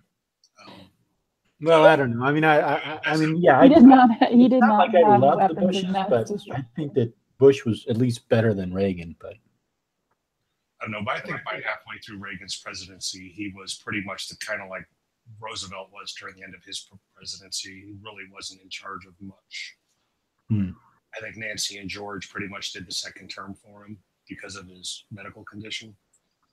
But then the same thing was kind of true of Kennedy. I mean, this is what happens when you elect, people in their advancing years. You're basically electing their team because you never know if they're going to have a stroke or Alzheimer's or, yeah, and then Reagan started to seem like he was starting to lose his mind a little bit towards the end there. Yeah, and by the time you saw it, you can guess it had been true for several years.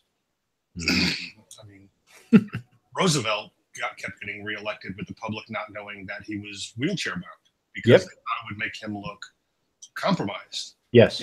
Mm-hmm. And so this is not something new or specific to a particular person. This is just the general puffing up of leaders. And I think that's the mistake.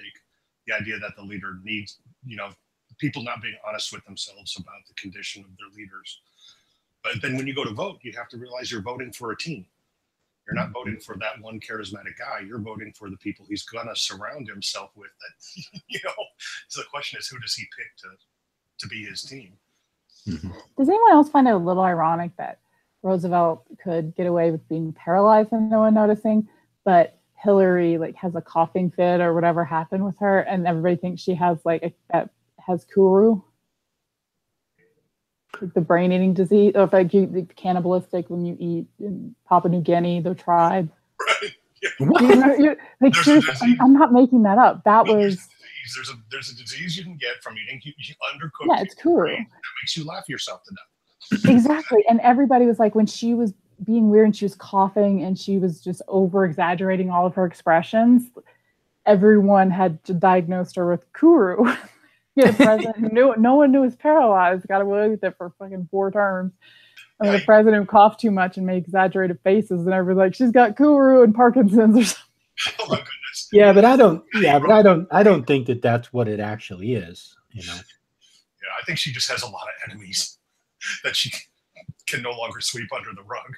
Yeah, that just cracks me up that the contrast, and it isn't really that much time in historical terms to go from those two things. That's a big swing.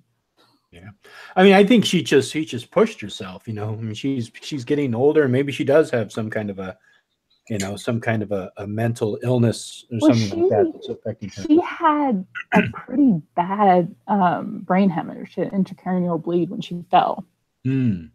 And that at her age and everything, it's gonna have symptoms and problems for the rest of her life. Yeah. so I think a lot of that was connected to it. I don't think it was simple as just pneumonia, but I don't think she was, an invalid. Yeah. Yeah, because I mean, I know there was like, especially when that whole WikiLeaks thing happened and people started believing that Hillary Clinton was involved in some kind of a satanic group. They were, eating animals, eating flesh and all that stuff. It's just like so ridiculous. And painting with period blood. That was the spirit cooking. That was my favorite part. Painting with period blood. You still get conspiracy people talking about Pizzagate and Marina Abramovich, and it's just they just marched in Washington. Huh? That those people like a month ago marched in Washington for the truth. Oh yeah, right. Yeah, there was a guy who went in there with an assault rifle, demanding to see the basement, and they're like, "We don't have a basement. You have to set the children free." Exactly right. We're going to open up the cages that's in the basement. There is no basement in pizza in Comet Pizza. It's not a slab foundation. Feel free to dig around outside. Poke around a little and see if you find it. See, this is why I love coming on these things with you guys. I have no idea what's going on in pop culture, and so whenever we get in one of these, you guys start bringing up recent events.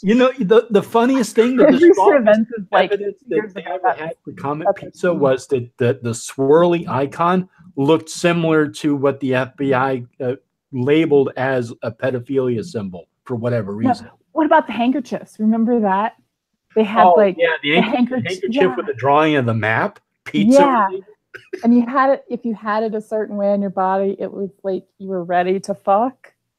Remember that whole thing? That has absolutely yeah, but that's part of gay culture. Yeah, these little it was connected to it. But there is actually no connection there, Annie. That's what I'm saying, is that WikiLeaks thing, that was in an email. Everything else that people tacked onto that is all I mean, it's real, but it's bullshit. There's no connection. No, I know it's bullshit. I'm just telling you what people tacked on. Yeah, right. People were like going like and taking pictures of like that, like off a Google image search. And going, oh, well, he has his in this way, so it must be the same thing. Or Podesta kidnapped Madeleine McCain in Portugal. Wow. That's my favorite too. Yeah, I mean, it's just so ridiculous when you start listening to some of it. And no matter, like we were talking about earlier, Annie, it's like no matter how much evidence you give them to the contrary, they're still like arms folded, shaking their head like, nope. I ain't listening to you. Nope. Have you ever had the unfortunate luck of having to talk to a Pizzagator? Yes. I mean, not like face to face, but I mean through a comment section. Oh, like online. Yeah. Yeah. On Twitter. Oh God. There's no one. I also pick my battles. Like there's some people like I'll read their comments or listen to them and I'm like, okay, this person is a fucking wackadoodle. I do not want to engage them. But some wackadoodles are so much fun. Yeah, I guess so. I mean, like you can learn so much crazy from the right wackadoodle. Well, yeah, but unfortunately, it's kind of like one of those things where you go down the rabbit hole with them, but you can get out of it. So that's like your only comfort, is that no matter how far into this crazy shit you go, you know that you can climb out of it. Yeah, it's like it's like that guy Taz. He's from Australia, and if he wasn't crazy pants, he would be like a really intelligent, he could speak well guy, but he's cuckoo banana cakes. He believes every conspiracy ever. And having a conversation with him, you learn the craziest things. It is just a trip. Are you talking about the guy that the guy's name is Taz, like on YouTube? Or on YouTube and in Twitter. So what crazy stuff does he believe? That either the CIA or the mob killed like JFK, that the Jewish world conspiracy, Jews run the world, and that's why there's immigration problems, and the Jews are going to put Jews in leaders of every country and then take over and make it Jewland, I guess. the fluoride in the water. The government's hiding everything. Everything is hidden by the government. There's, you name it. Any reporter that dies, kills themselves, gets killed in a war, it's a cover-up. The government did it. The government silenced them. And I'm like, he's a writer for BuzzFeed. No, government killed him. He knew too much. Everything is a conspiracy. Everything is just balls to the wall. It's beautiful. Yeah. Okay. All right. So he's way out there.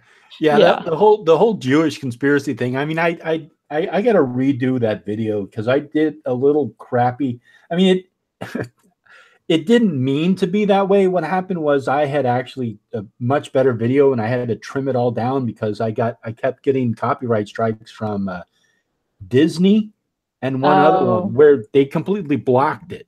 Like I couldn't show it. They completely blocked it.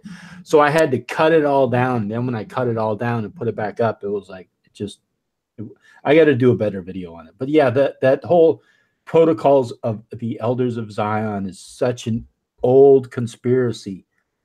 And it's revamped now with porn. Like the Jews control the porn industry. Mm-hmm. And they're stripping men of their masculinity and their desire to have women and kind of cucking them in a way, and that's birth rates will drop and that's their master plan. with what? I mean just porn. I don't think I know, but I mean what's the ultimate goal of that? I guess so that you to lower, like, to make men more like unmotivated. Just so Jewish men don't watch porn? Every man watches porn. We all do. Come on.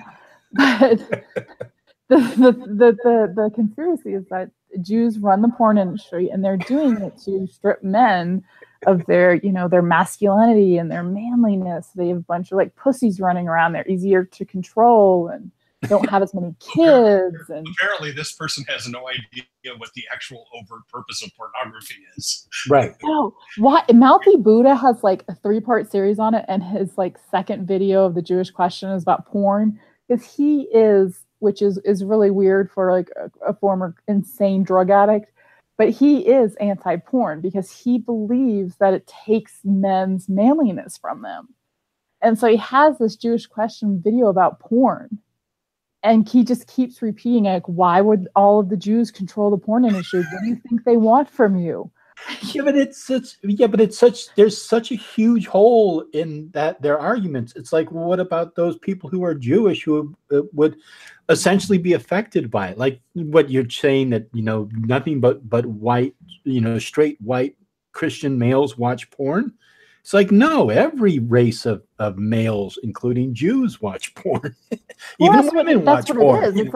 It's there to take the manliness away from all men and strip them of their desire and numb them out and make them less impressed by a real woman, which seems wrong. Like personal issues with perhaps some of his own anatomy. Yeah, I mean, completely. In defense of their position, I think that if you are a young male who's growing up and you get into porn and that really becomes it, and so you get to the point where you're not even trying to engage with women, you're not trying to actually talk to them and strike up conversation with them, and I can see how that could be harmful to that individual.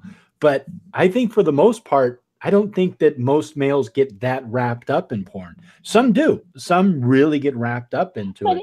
It's an addictive urge. They would get wrapped up in just about anything to satisfy it. Yeah. And, it's porn, or, I mean, even Mouthy Buddha was like a huge opiate addict. So he has that addictive personality. So he sees everything as being potentially addictive. Mm-hmm. So it isn't just porn. It's a conspiracy to make him addicted. Yeah. Well, it's just, Mouthy Buddha's, I mean, I still like Mouthy Buddha. I think he makes great videos, but like his video that he did on SRA, satanic ritual abuse, was just it was just way out there. Yeah. and it was absolutely insane. And then he did a couple of videos on UFOs, and I was like, okay, all right, he's lost it. Yeah, the Mouthy Buddha, I mean, he makes good videos, so it's easy to watch. You know, it's easy to watch and listen to. I mean, he doesn't want anybody's personal liberties taken away from them. He doesn't want pornography banned. He advocates, you know, drugs should be legal for everyone so he can control it and control addicts and, you know, things like that. But when he gets into like making a 30-minute video about fame and Justin Bieber, you just have this like, what the fuck? Yeah. Why? Just this is, I mean, if you want to talk about fame and psychology and the pressure that these people are under, why the fuck are you making it about Justin Bieber? Like, what are you, 30? I don't know how old he is. He's one of those guys, he could either be 25 or 80. I don't know. 25 or 80. Well, I think he's probably around I think he's in his 30s, like early 20s, 30s, maybe. I have no idea. I don't know. He has that. I mean, he has the face and he has the big glasses and the beard. So most of his face is hidden. So he could be anywhere on the spectrum. I have no idea how old he is. I don't know. No idea. Sounds like another crazy man. He's not. I was really glad to have a job as a aid and security guy for an actual lockup home for the criminally insane. People had been sequestered by the law for their level of craziness. Because after that, people who are still loose but are crazy are, seem less threatening because they're still loose, so they're not that threatening yet. I'm sorry. And B, having seen the archetype, having seen the really real version of this kind of crazy, it's pretty easy to recognize when you see the half-assed version, and give it about the same amount. The half-assed version. That's the best thing I've heard. You are half-assed crazy, buddy. Yeah, you put a little more effort into your nonsense. Either get all the way out where you belong or rein it in because you're pretending to be, you're a pretender. You're not all the way. You're not as crazy as you're trying to make yourself out to be. Yeah, but that's either the most optimistic outlook or horrifying, depending on how you look at it. Well, that's exactly it. It's kind of like, I want them to pick a side. If you're going to be crazy, do it right. And someone will bring you your meals on a little tray with plastic spoon, or just give up on it and go about growing up. And you get two kinds of people. You get the ones that are crazy, but they sort of know that they're kind of crazy. So they already know that people are kind of like going to treat them like crazy. And then you get the people who are fucking crazy, but they're convinced that they're not crazy. And those are the scary ones, because those are the ones who are completely sane. They seem completely sane, seem completely rational, but they have this one thing where they're fucking nuts on, and they don't realize it. Those are the ones that become your Joseph Stalins if they're given the historical opportunity. So that's why I'm against them. Right, exactly. Yeah, and those are the people who are really dangerous, because those are the ones who actually change and affect the world. And like there's this good thing we have so many of them now that they can't all be Joseph Stalin. So at least someone's got to be the dickhead that falls and drowns in their cat's water bowl. At least we got that going for us. That's the only good part. Right? They have to start a pony league. They'll be as crazy as they're allowed to be, basically. Yeah. And honestly, exactly. So they can't all be Stalin. Someone's got to be the Wikipedia article of weird deaths. Yeah. They gotta find their place in the hierarchy of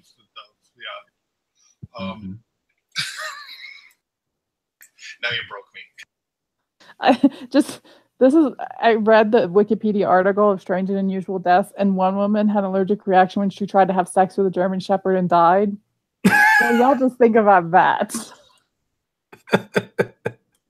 Which, if she had survived, would not have necessarily resulted in losing her tenure at a major university. Honest truth, there was somebody who kept their professorship after having to go to the emergency room under similar circumstances. Were they tenured? Yeah. Oh, yeah. Well, now you have to give us specifics. So what exactly happened? She had to call 911 because her dog got stuck and couldn't pull out. And so, why am I? Oh my God! Oh, and the medical people had to assist the dog because physical assist the dog. Assist the dog, and the dog had to be put to sleep because it was abused and at risk. Seriously, they killed the dog and not the woman. They had to euthanize the dog by law because of the whatever circumstances legally. But she kept her job as a professor. This was not. Well, she was tenured. I mean. Yeah. So just say it. When you see these opinions coming out from people with academic credentials, just keep in mind the level of insanity that they can resort to and not lose their job. And yeah, but wouldn't you love the defense that any student in their class would have if like they make some kind of a mistake or fuck up on their paper? They could be like, well, yeah, but at least I didn't get caught fucking a dog. And the dog died. And, well, there were apparently, it was pretty easy to sit in the back row and heckle her classes by just barking. Man, I would take that class just to put in every single paper I had to do. I would just be like, the dog died. just cite her case. Yeah. People did that, and she would throw them out of the class. It would be completely worth it. And she was a sociology professor, so nobody needed her class. Oh God, sociology. She taught all electives, so people could take that class, get kicked out, and feel like they trolled somebody. Put sociology up there with philosophy. Burn them. I mean, it's so terrible. The women, they just cannot control their own lust and libido. We should do something about it. Teach women not to rape dogs. Yes, there you go. We should teach women to not rape dogs. When? That dog died. See the consequences? Assholes. I managed to make that call back work. Thank you very much. You've always been looking for a way to put this into a conversation, and you finally did. That's actually the first time I've talked about that in public ever. Man, I'm telling you, when you're bored and you just need something to look at and laugh, go to the Wikipedia page of weird deaths, because you will not be disappointed. Like a kid thought he was a snake, so the dad headbutted him and bit him until he died. Okay, what's it called? Wikipedia of strange deaths? Of like weird deaths, like yeah. It's like a Wikipedia article, and as all the things was. The dad headbutted and bit him because the kid thought he was a snake until he died. It's just beautiful. Okay. The list of unusual deaths. There you go. All right. Hold on. Let me see if I can screen share this. It sounds like runners up to the Darwin Awards. Yes, exactly. It is. Trust me. I mean, one guy like drowned in a cat's water bowl. That woman had an allergic reaction. It's great. It's worth it. You will not be disappointed. Okay. Can you all see this?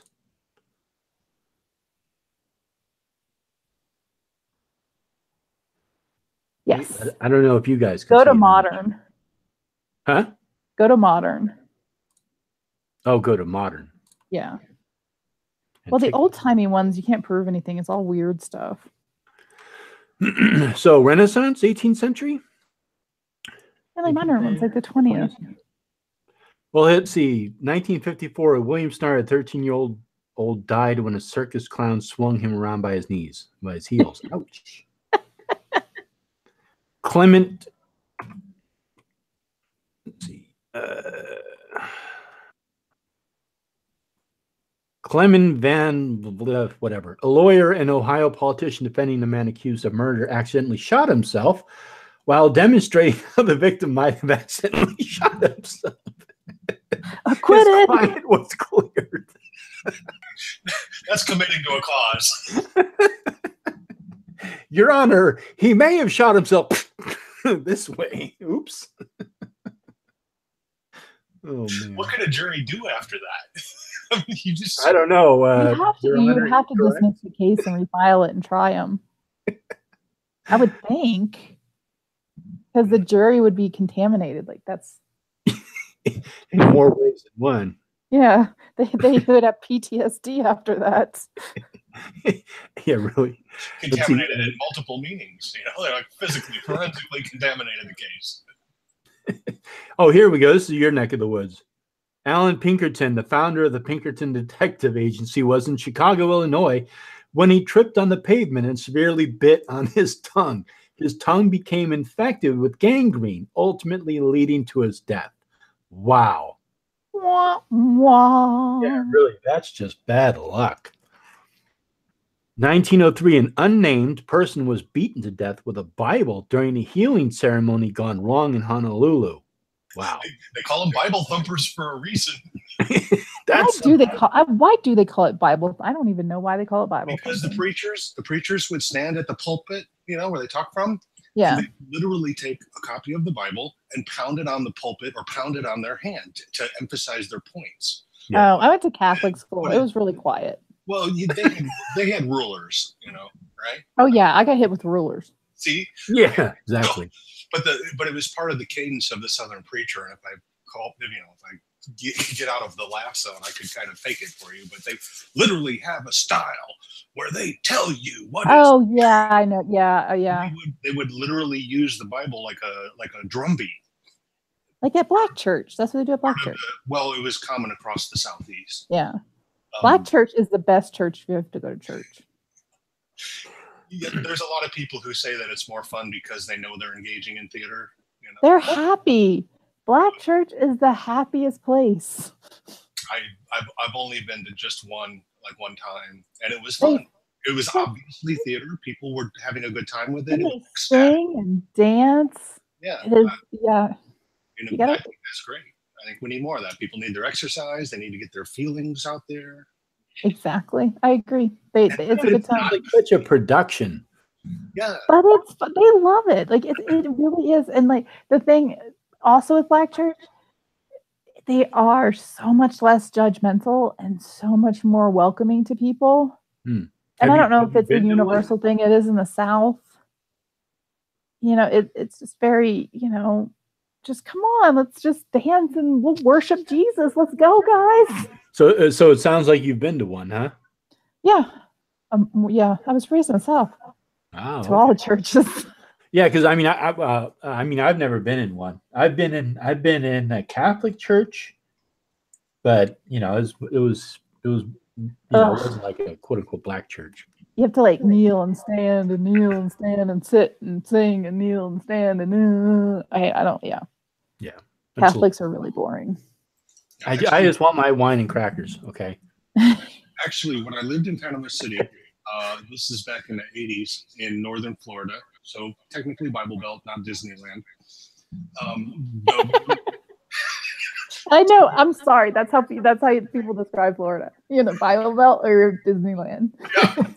You know, and you go a little farther south in Florida, and you're in a whole different situation. You're in Cuba.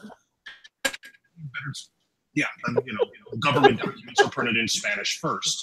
Yeah, which is okay for me because you know. But so anyway, but the big independent local Baptist church, they had a lot of huge church, a lot of members, a lot of well-off members, and a bunch of their members wanted to literally start a black church because the regular Baptist service was kind of lame and boring for them, and so the church made special collections and funded the building of another building for people to have that sort of Pentecostal ecstatic style service.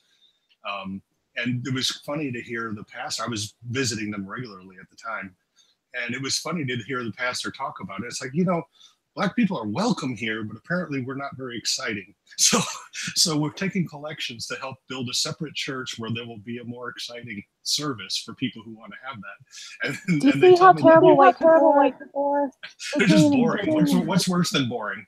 And there's all these businessmen with their three-piece suits, and they're writing these large checks because they want to have their own service, fine.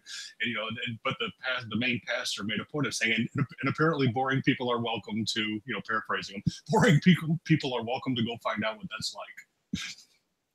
I wouldn't come back. Well, you probably wouldn't because you'd go there and have a good time. But at one are these circuit. I mean, I've gotten to experience all kinds of bits of Christianity over the years, but one of the circuit evangelists that come and do the revival came through, and he was at this, and he came to this church, and he was doing the thing with the spiel and the big voice and the great metaphors. And at one point, he just stopped and said, well, if you're not going to amen me, I'm going to amen myself. Amen. Because he had gotten to the point where the audience was so bland, they had missed their cue where they were supposed to shout up. But what is the denomination called where they get up and they sing and dance a lot? There's a lot of Pentecostals that do that. Is it Pentecostal? But there's also what they call Lightfoot Baptists, who were the ones who thought it was okay to dance. Mm-hmm. Because, the really serious puritanical Christians think it's sinful to dance, regardless of their own book. They thought it was sinful to dance at all to music.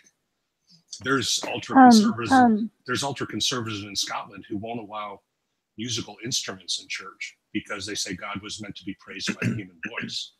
So it's a culture thing. I have to go be a mom. Oh, okay. Yeah, I'm going to end this pretty soon. Oh, okay. I have to go be a mom.